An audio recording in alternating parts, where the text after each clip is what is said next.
দেশ বিদেশের বাছাই করা খবর নিয়ে সর্বদাই সত্য সন্ধানী ই নিউজ ভারত। নমস্কার, ই নিউজ ভারতে আপনাদের সকলকে স্বাগত। শুরু করছি ওয়েদার আপডেট। সকাল থেকেই আকাশের মুখ ভার, আর তার ফলেই গুমোট পরিস্থিতি রাজ্য জুড়ে।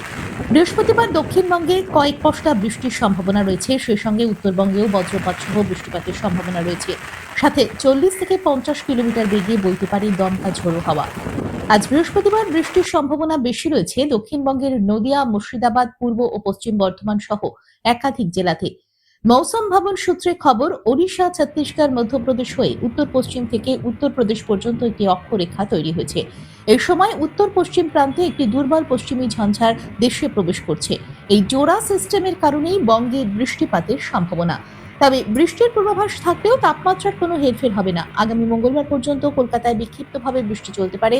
বৃহস্পতিবার পর্যন্ত হাওড়া, হুগলি, পুরুলিয়া, বাঁকুড়া, বর্ধমান, বীরভূম এবং মুর্শিদাবাদে বৃষ্টির সম্ভাবনা রয়েছে।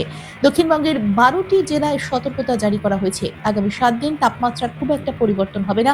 দিনের তাপমাত্রা 2 থেকে 3 ডিগ্রি বাড়তে পারে। উত্তরবঙ্গের সব জেলাতেই আগামী মঙ্গলবার পর্যন্ত ঝড় বৃষ্টির পূর্বাভাস রয়েছে। বিশেষ করে উপরের 5টি জেলায় বজ্রপাত সহ বৃষ্টিপাতের পূর্বাভাস রয়েছে। আজ কলকাতায় সারাদিন মেঘলা আকাশ। আজ কলকাতা ও তার পার্শ্ববর্তী অঞ্চলে দিনের সর্বোচ্চ তাপমাত্রা 31 ডিগ্রি সেলসিয়াস, সর্বনিম্ন 23 ডিগ্রি সেলসিয়াস। বাতাসের আপেক্ষিক আর্দ্রতার পরিমাণ 60%। ব্যুরো রিপোর্ট, ই নিউজ ভারত।